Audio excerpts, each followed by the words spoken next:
प्रिय विद्यार्थियों, आज एक बार फिर से पुनः कक्षा 10 के संस्कृत विषय की कक्षा में स्वागत है। हम लोग संस्कृत विषय के व्याकरण का जो खंड है उस पर चर्चा कर रहे थे। व्याकरण से संबंधित जो बड़ा महत्वपूर्ण विषय है संधि, आज का दिन हम लोग इस पर अपना ध्यान देंगे। प्यारे बच्चों, प्रश्न पत्र में संधि से संबंधित 3 अंक के प्रश्न आते हैं और संधि को जब जानना होता है, संधि शब्द हमारे सामने आता है तो सबसे पहला मन में जो सवाल उठता है कि संधि के लिए कितनी चीजों की आवश्यकता होती है। तो प्यारे बच्चों, जैसा कि आप सभी को पता है कि संधि के लिए कम से कम 2 चीजें जरूर होनी चाहिए। संधि का साधारण अर्थ है मेल या जोड़। तो यदि किसी भी चीज को मिलना है, किसी भी चीज को जोड़ना है तो उसके लिए हमें कम से कम 2 चीजों की आवश्यकता होगी। तो अब अगला प्रश्न स्वाभाविक रूप से ये उठता है कि वो 2 चीजें क्या होंगी, किन 2 चीजों के बीच में संधि होगी। जब हम लोग कक्षा में अध्ययन करते हैं संस्कृत विषय के अंतर्गत, तो वहां पर अगर संधि की चर्चा है तो किन 2 चीजों की संधि होगी, किन 2 चीजों का मेल होगा। तो प्यारे बच्चों, जो अक्सर शंका मन में आती है या एक संदेह उत्पन्न होता है, बहुत से छात्रों के मन में एक सहज जवाब आता है कि 2 शब्दों के मेल को संधि कहते हैं। प्यारे बच्चों, ध्यान ये देना है कि 2 शब्दों के मेल को संधि नहीं कहते हैं, 2 शब्दों के मेल को समास कहते हैं। समास एक अलग चीज है, संधि एक अलग चीज है। संधि में फिर क्या होता है, तो प्यारे बच्चों, जैसा हम सभी जानते हैं कि कोई भी शब्द जो बनता है वो शब्द वर्णों से बनता है। जिसे आप अंग्रेजी में अल्फाबेट कहते हैं, तो संस्कृत में भी या हिंदी में भी शब्दों का निर्माण वर्णों से होता है। जैसे मैं आपके सामने एक शब्द रखता हूं, ये शब्द लिखा हुआ है रमा। ये रमा शब्द में दिखने में र और मा के 2 अक्षर दिख रहे हैं, पर ऐसा नहीं है। वास्तव में ये रमा में र व्यंजन, अ स्वर, फिर म व्यंजन और ये बड़ा आ ये स्वर, ये 4 वर्ण मिलकर के तब रमा बना है। तो संधि में क्या होता है, संधि में ये जो वर्ण होते हैं, स्वर या व्यंजन, जैसा कि हम सभी जानते हैं वर्ण कितने प्रकार के होते हैं, स्वर या व्यंजन, जिसे इंग्लिश में कहते हैं अल्फाबेट कितने प्रकार के। There are 2 type of alphabet, vowel and consonant, जिन्हें हम स्वर और व्यंजन कहते हैं। तो उसी प्रकार से जो स्वर और व्यंजन वर्ण है, इन स्वर या व्यंजन, इनमें से किन्हीं 2 वर्णों के मिलने से जो परिवर्तन होता है, जो चेंज होता है, उसे संधि कहते हैं। इसे हम और स्पष्ट रूप से देखते हैं। जैसे मान लीजिए एक शब्द है रमा और फिर दूसरा शब्द है ईश। अब यहाँ ये 2 शब्द हैं, रमा एक अलग शब्द है, ईश एक अलग शब्द है, किंतु संधि में ये दोनों शब्द पूरे के पूरे नहीं मिलेंगे। संधि में क्या होगा, ये रमा शब्द का जो सबसे अंतिम वर्ण होगा, और रमा शब्द में अंतिम वर्ण क्या है, बड़ा आ, जैसा कि मैंने यहाँ भी आपको दिखाया। और ईश शब्द का शुरुआती वर्ण कौन सा है, ईश, बड़ा ई। तो ये जो यहाँ का अंतिम वर्ण, प्रथम शब्द का अंतिम वर्ण और बाद वाले शब्द का प्रथम वर्ण, तो ये अंतिम और प्रथम वर्ण मिलकर के जो परिवर्तन होता है, जो चेंज होता है, उसे ही हम संधि कहते हैं। प्यारे बच्चों, अब सवाल ये उठता है कि प्रथम शब्द के अंतिम वर्ण का ही और द्वितीय शब्द के प्रथम वर्ण का ही मेल क्यों होता है। तो प्यारे बच्चों, एक उदाहरण हम ऐसे समझ सकते हैं कि मान लीजिए रेल की पटरी है और रेल की पटरी पे कई डिब्बे हैं और वो 2 अलग अलग ट्रेनों के डिब्बे हैं। अब अगर ये एक अलग ट्रेन है और ये एक अलग ट्रेन है, इन दोनों ट्रेनों के डिब्बों को अगर हमें जोड़ना है तो हम किस डिब्बे को किस डिब्बे से जोड़ें ताकि पूरा डिब्बा जुड़ जाए। तो निश्चित रूप से जो आगे के डिब्बे हैं, उन आगे के डिब्बों का अंतिम डिब्बा और जो पीछे डिब्बे खड़े हैं उनका पहला डिब्बा, इन दोनों को अगर हम जोड़ दें तो हमारी पूरी ट्रेन कनेक्ट हो जाएगी। इसी तरह से ये रमा और ईश 2 शब्द हैं। इन दोनों शब्दों में संधि करने के लिए हमें इस ट्रेन का जो पहला हिस्सा है, इसमें कई डिब्बे हैं, रमा में कई डिब्बे हैं, और ईश नामक जो शब्द है इसमें भी कई डिब्बे हैं। तो रमा शब्द का जो आखिरी डिब्बा है, आखिरी कंपार्टमेंट है, जो कि बड़ा आ है, आखिरी वर्ण, इसी तरह से बाद वाले शब्द के का जो पहला कंपार्टमेंट है या पहला वर्ण है ई, इन्हीं दोनों का मेल होता है। परसन्निकर्ष संहिता एक सूत्र है जिसके आधार पर इन दोनों का मेल होता है। प्यारे बच्चों, अगर देखें हम लोग ट्रेन को अगर इस दिशा में जाना है, अगर इस डिब्बे को हम इस डिब्बे से जोड़ दे तो आप कल्पना करें कैसे होगा, ऐसे जुड़ेगा। ऐसे जुड़ेगा तो क्या होगा, ट्रेन के डिब्बे की छत नीचे और पहिए ऊपर हो जाएंगे। अतः ये स्पष्ट हो गया कि संधि में जो दो शब्द होते हैं उनमें पहले शब्द का अंतिम वर्ण और दूसरे शब्द का प्रथम वर्ण, ये दो मिलते हैं। और इन दोनों के मिलने से तीन चीजें हो सकती हैं। क्या तीन चीजें होती हैं? इसमें कभी कभी पहले शब्द का अंतिम वर्ण गायब हो जाएगा, कभी दूसरे शब्द का पहला वर्ण गायब हो जाएगा, कभी दोनों मिलकर के कुछ नया बनाएंगे। इस तरह से तीन चीजें हो सकती हैं। तो कुल मिला के मैं बच्चों में उम्मीद करता हूं कि संधि की परिभाषा आपको समझ में आ गई। संधि का साधारण अर्थ क्या है? मेल या जोड़। और संधि दो वर्णों के मिलने से जो परिवर्तन होता है, जो बदलाव होता है, जो चेंज होता है, जो विकार होता है, जो गड़बड़ी होती है, उसे हम संधि कहते हैं। थोड़ा एक उदाहरण और आपको देंगे, स्पष्ट करेंगे। जैसे मान लीजिए मेरी ये उंगलियां हैं, दो उंगलियां हैं और एक उंगली, अभी आपके सामने इन दोनों उंगलियों का स्वरूप अलग है, लेकिन जब हम इन दोनों को मिला दें, इन दोनों को मिलाने के बाद उंगलियां अभी भी दोनों वही हैं, पर मिलने के बाद क्या हो गया, इनका रूप बदल गया, इनमें चेंज आ गया, परिवर्तन आ गया। ये जो परिवर्तन है, जो चेंज है, इसे ही हम संधि कहते हैं। तो फिर से हम अंत में एक बार इसको ध्यान देते हैं। दो वर्णों के मेल से जो परिवर्तन होता है उसे हम संधि कहते हैं। तो प्यारे बच्चों, संधियां तीन प्रकार की होती हैं। क्यों तीन प्रकार की होती है? जो हमने वर्णमाला पढ़ी है, माहेश्वर सूत्र के अंतर्गत जो हमने वर्णमाला जानी, उसमें तीन तरह के वर्ण हमारे सामने आते हैं। तीन तरह की चीजें, एक स्वर, दूसरा व्यंजन और अयोगवाह के रूप में विसर्ग। ये जो तीन चीजें हैं, इन्हीं तीन के आधार पर तीन तरह की संधियां हैं: स्वर संधि, व्यंजन संधि और विसर्ग संधि। ये स्वर संधि क्या है? जब स्वर वर्ण का स्वर वर्ण से मिलन होता है तो उसे हम स्वर संधि कहते हैं। अर्थात जो पहला शब्द होगा उसके अंतिम में भी स्वर होगा और जो दूसरा शब्द इधर होगा उसके पहले में स्वर होगा। इस तरह से सबसे नजदीक दो स्वर होंगे और दोनों स्वरों के मिलने से जो परिवर्तन होगा उसे हम स्वर संधि कहते हैं। ये पहले प्रकार की संधि हो गई। क्या? स्वर संधि। ये स्वर संधि। और इसी तरह से अब आती है दूसरी, व्यंजन संधि। इसमें क्या होता है प्यारे बच्चों? व्यंजन संधि में जो पहला शब्द होगा और इधर दूसरा शब्द होगा, तो पहले शब्द के अंत में व्यंजन होगा, पहले शब्द के अंत में व्यंजन होगा और दूसरे शब्द की शुरुआत में कौन सा वर्ण होगा? या तो स्वर हो सकता है या फिर व्यंजन हो सकता है। ये अर्थात व्यंजन संधि कब होगी? जब प्रथम शब्द के अंतिम वर्ण में व्यंजन हो और दूसरे शब्द की प्रारंभ में, शुरुआत में स्वर या व्यंजन हो, तो उसे हम व्यंजन संधि कह सकते हैं। इसका उदाहरण हम लोग एक देखते हैं। जैसे सत धन चित है, सत धन चित। यहां देखिए क्या है, इस शब्द के अंत में भी व्यंजन है त, और इधर चित में प्रारंभ में क्या है? च।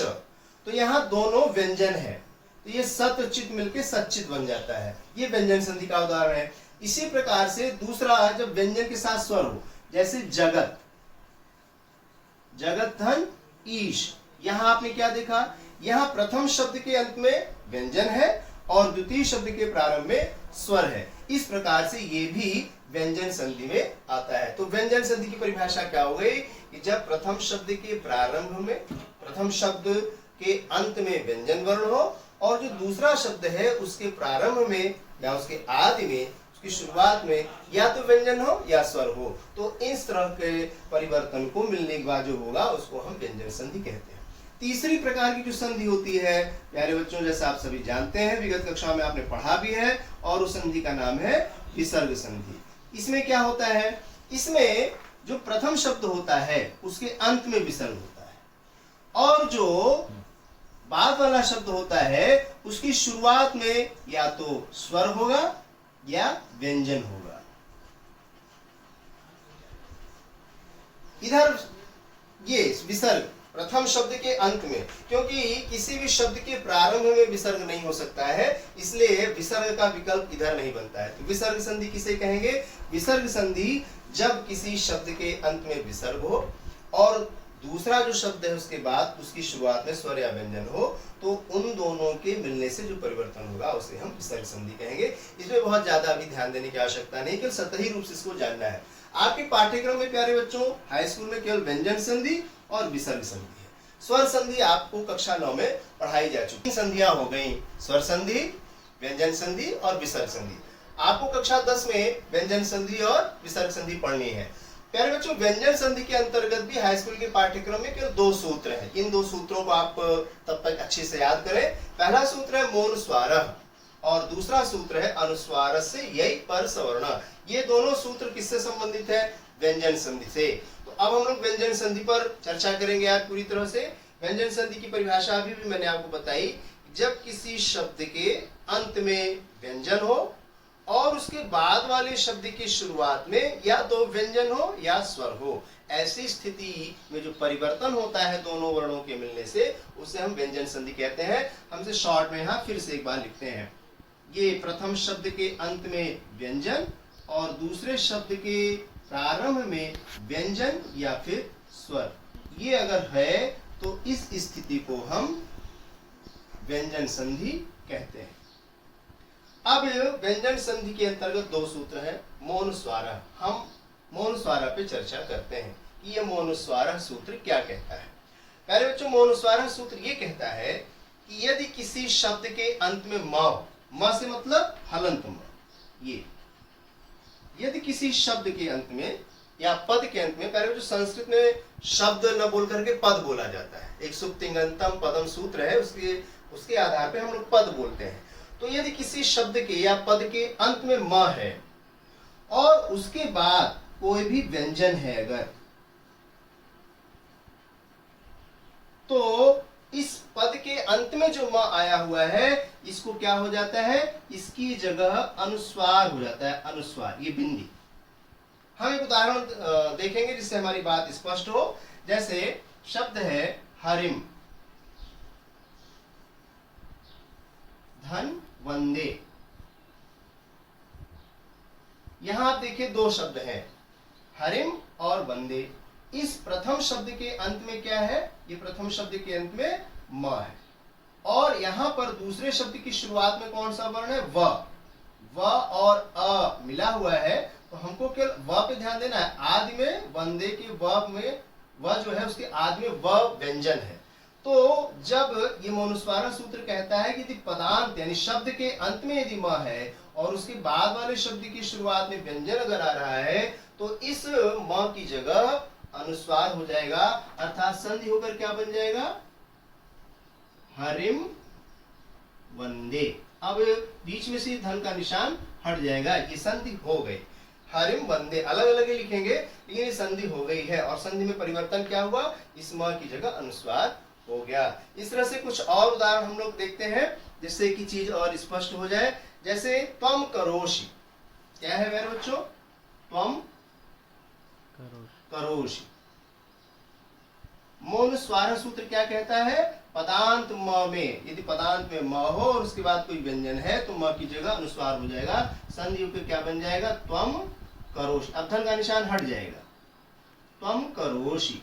ये इस तरह से मौनुस्वारः सूत्र की ये व्याख्या हो गई। प्यारे बच्चों, ध्यान देना है कि अगर एक मन में स्वाभाविक प्रश्न आता है कि अगर पद के अंत में म है और उसके बाद यदि स्वर आ जाए तो यदि स्वर आ जाता है तो फिर म की जगह अनुस्वार नहीं होता है, बल्कि वो म उस आगे वाले स्वर में मिल जाता है। जैसे एक उदाहरण हम लोग देखेंगे, कथम अत्र। कथम अत्र। अब यहाँ आपने देखिए क्या हुआ है? पद के अंत में म है किंतु बाद में व्यंजन न होकर के स्वर है, तो यदि स्वर है तो ये स्वर इस म में मिल जाएगा और ये म पूरा हो जाएगा, यानी क थ म त्र। इस तरह से ये कथम अत्र बन गया। फिलहाल मौनुस्वारः सूत्र क्या कहता है? पद के अंत में यदि म है और उसके बाद वाले शब्द की शुरुआत में कोई व्यंजन है तो जो पदांत म है उसकी जगह अनुस्वार हो जाएगा। प्यारे बच्चों, एक चीज और इसमें थोड़ा ध्यान देना है कि पद किसे कहेंगे। जैसे यहाँ हरिम लिखा है, तो हम लोग जो रूप पढ़ते हैं राम रामो रामा रामम या हरि हरि हरय हरिम, तो पद उसे ही कहेंगे जो किसी रूप का हिस्सा, किसी रूप में जो आता हो वही शब्द होता है, क्योंकि जब तक उसमें एक सुप प्रत्यय नहीं जुड़ता है, तिंग प्रत्यय नहीं जुड़ता है, उसे हम शब्द नहीं मानते हैं। तो अर्थात जो भी यहाँ लिखा होगा वो किसी न किसी रूप में आता होगा। तो उस तरह का कोई यदि शब्द समुदाय यहाँ आता है, वर्ण समुदाय, तो उसे हम पद कहेंगे। पदांत म में म हो और उसके बाद यदि व्यंजन है तो पदांत म की जगह अनुस्वार हो जाएगा। इस तरह के कुछ शब्द हम आपको अंतिम इसके बाद जो कक्षा लेंगे तो उसमें हमने अभी तक जो पढ़ाया उसके अभ्यास देंगे। तो इस तरह के कई शब्द आप और लिखेंगे, उनका अभ्यास करेंगे, जिससे आपको ये चीज बिल्कुल कंठस्थ हो जाएगी। अगली कक्षा में, आज चूंकि समय ज्यादा हो गया है, तो हम लोग अगली कक्षा में व्यंजन संधि का ही जो दूसरा सूत्र है अनुस्वार से यही पर सवर्ण है, इस पर चर्चा करेंगे। तब तक प्यारे बच्चों, फिर से आप लोग प्रत्याहार, उच्चारण स्थान और मौन स्वर, तीन चीजें हो गई। इन तीन चीजों का अभ्यास घर में अभ्यास पुस्तिका पर अवश्य करें, अन्यथा चीज कंठस्थ नहीं हो पाएगी। छात्रों, ये कुछ उदाहरण दे रखे हैं हमने, आप इनको अभ्यास पुस्तिका पर घर पर करें। जैसे हरिम धन वंदे, त्वम धन करोषि, रामम धन वंदे, अहम गच्छामि, त्वम चलसि गृहम गतः। आप ये देखिए, यहाँ से लेके यहाँ तक के उदाहरण सब में पदांत में म है, सब जगह ध्यान दीजिए आप। त्वम में म, यहाँ रामम, गृहम, और उसके बाद जो शब्द आ रहा है उसके प्रथम में, उसकी शुरुआत में व्यंजन है, व, क, भ, यहाँ व, यहाँ च, क, यहाँ व और यहाँ ग। तो इन संधियों को करने को जब करेंगे तो मौन स्वर सूत्र से क्या होगा, इन सभी पदांत म की जगह पे अनुस्वार हो जाएगा, म की जगह अनुस्वार हो जाएगा। लेकिन ये आखिरी में देखिए जो हमने तीन शब्द लिख रखे हैं, इन पर ध्यान दीजिए। यहाँ पदांत म के बाद स्वर है, तो ये क्या होगा, इसमें कोई संधि नहीं होगी। ये स्वाभाविक रूप से ऐसी स्थिति में पदांत में जो म है या कोई भी व्यंजन यदि है उसके बाद कोई स्वर आता है तो स्वर उस व्यंजन में मिल जाता है। ये रामम, रामम गच्छत, जलमानय और कथमत, इनको भी अभ्यास पुस्तिका पे आप कर लीजिएगा ताकि संदेह न रहे। इनमें मौन स्वर संधि सूत्र नहीं लगेगा, केवल मौन स्वर सूत्र इन शब्दों में लगेगा। तो इनको आप अपनी अभ्यास पुस्तिका पे करें। प्यारे बच्चों, ये जो कक्षाएं हम ले रहे हैं आपसे, अगर इन कक्षाओं से संबंधित कोई शंका, कोई प्रश्न आपके मन में उठता है तो आप हमारे इस YouTube चैनल की जो क्लास है उसमें जो कमेंट है, उस कमेंट में आप अपने प्रश्नों को हमसे पूछ सकते हैं और उनका मैं यथासंभव समाधान करने का प्रयास करूंगा।